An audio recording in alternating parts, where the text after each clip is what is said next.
नमस्कार दोस्तों, आज हम पुरुषोत्तम मास महात्म का 18वां अध्याय पढ़ेंगे। नारद जी बोले, हे तपोनिधि राजा धृतधर्मा को वाल्मीकि जी ने उसके उपरांत क्या सुनाया, कृपया उस संपूर्ण वृत्तांत को मुझे सुनाइए। श्री नारायण बोले, धृतधर्मा अपने पूर्व जन्म की यह कथा सुनकर आश्चर्यचकित रह गए। उन्होंने महर्षि वाल्मीकि जी से प्रार्थना की, हे ब्राह्मण, आपके वचन अमृत के समान मीठे हैं, जिनको सुनकर मन ही नहीं भरता, कृपा आगे का चरित्र भी सुनाइए। वाल्मीकि जी बोले, हे राजन, वह ब्राह्मण जिस समय पुत्र शोक में विलाप कर रहा था, उस समय दशों दिशाओं में भीषण गर्जन करते हुए घने बादल छा गए और पर्वतों को कांपती हुई भयानक हवा चलने लगी। मेघ गर्जना से दिशाएं कांपने लगे। 1 मास तक निरंतर वर्षा की झड़ी लगी रही और धरती पर पानी ही पानी हो गया। किंतु पुत्र शोक में व्याकुल वह ब्राह्मण सुदेव कुछ न जान सका। वह पूरे महीने अन्न जल त्याग कर हा पुत्र पुकारता रहा। इस प्रकार निराहार रहकर प्रभु का ध्यान और पुत्र का विलाप करते हुए उसका पूरा महीना बीत गया। ब्राह्मण सुदेव तो दीन दुखी दुनिया को भूलकर पुत्र शोक में निराहार और निर्जल रहा था, परंतु भगवान श्री कृष्ण की परम प्रिय पुरुषोत्तम मास था। वह महीना ब्राह्मण को उसका ज्ञान ना था, तब भी भगवान ने स्मरण और कीर्तन करते रहने के पुरुषोत्तम मास का व्रत और सेवा हो गई। उसके फलस्वरूप श्री हरि अत्यंत प्रसन्न होकर उन ब्राह्मण दंपति के सम्मुख प्रकट हो गए। भगवान पुरुषोत्तम के दर्शन करके गोद से मृत पुत्र को धरती पर रखकर पति पत्नी खड़े हो गए और भगवान को दंडवत प्रणाम किया। भगवान को दंडवत प्रणाम करने के पश्चात ब्राह्मण सुदेव ने हाथ जोड़कर भगवान श्री कृष्ण से कहा, हे प्रभु, आप ही हमारा एकमात्र सहारा और आधार है। मैं पुत्र की असमय मृत्यु के कारण शोकाग्नि में जल रहा हूँ। आप मेरी इस शोक से रक्षा कीजिए। ब्राह्मण सुदेव की ये प्रार्थना सुनकर ब्राह्मण कृष्ण कहने लगे, हे सुदेव, तुम धन्य हो, परम भाग्यशाली हो। तीनों लोकों में तुम्हारे भाग्य को कहने कोई समर्थ नहीं है। तपोधन, आप जो आगे होगा वे सुनो। मैं वरदान देता हूँ कि तुम्हारा ये पुत्र अब 12 वर्ष तक जीवित रहेगा। इस प्रकार का एक प्राचीन इतिहास है, जिसे राजा रघु से ही श्री मार्कंड ऋषि ने कहा था। मैं तुम्हें वह इतिहास सुनाता हूँ, ध्यानपूर्वक सुनो। नारायण जी बोले, अत्यंत प्राचीन काल में धनुर नामक एक महान तपस्वी थे। इन्होंने संसारी मनुष्यों को पुत्र संबंधी मानसिक दुख से दुखित होते देखा। तब इससे उसका मन अत्यंत दुखी हुआ। तब वह विचारने लगे कि मुझे अमर पुत्र लाभ हो, और इसलिए उन्होंने 1000 वर्ष तक कठोर तप किया। तब देवताओं ने आकर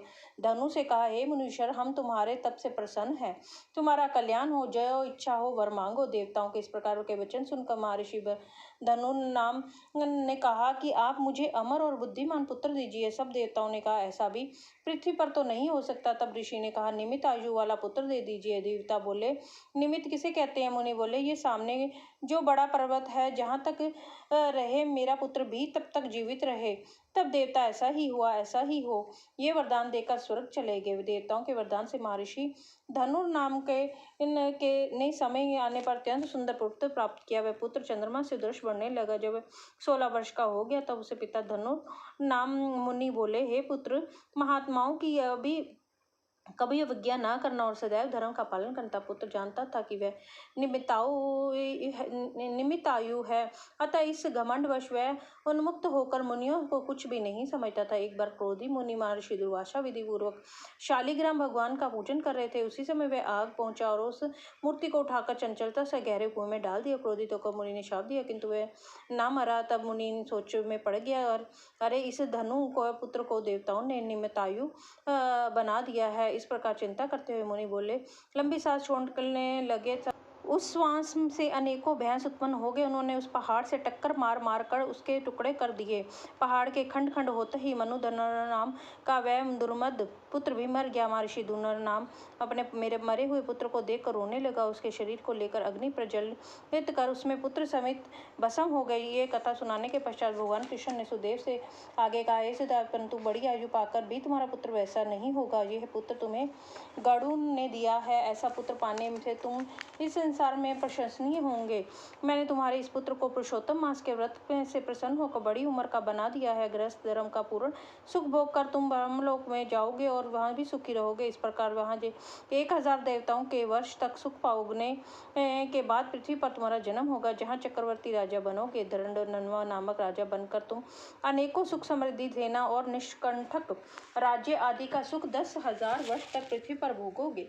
तुम्हारे 4 श्रेष्ठ पुत्र होंगे एवं एक भाग्यशाली, सुशील और अत्यंत सुंदरी कन्या होगी। बड़भागी। इस प्रकार देव दानव दुर्लभ अनेकों सुख भोगने से तुम अपने को कृतार्थ मान बैठोगे और अज्ञानवश तुम्हारा मन दुस्तर संसारिक सुखों की ओर लग जाएगा और तुम संसार समुद्र के पार करने वाले विष्णु भगवान को भी भूल जाओगी।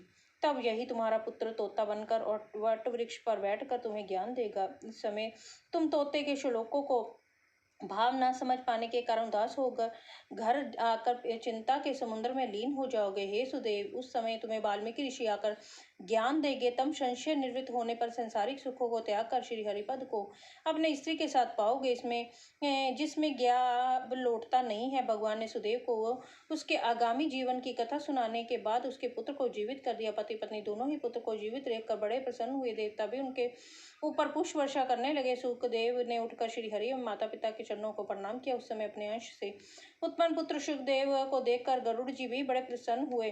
ब्राह्मण सुदेव ने हाथ जोड़कर भगवान से कहा, हे प्रभु, मैं 4000 वर्ष तक कठोर तप करता रहा, तब आपने प्रकट होकर कहा था, हे पुत्र, तुम्हारे भाग्य में पुत्र नहीं है। अब इसके विपरीत स्वयं आकर मेरे पुत्र को जीवित कर दिया। इसका क्या कारण है? कृपया मुझे बतलाकर मेरे संशय और भ्रम का निवारण करके की कृपा कीजिए।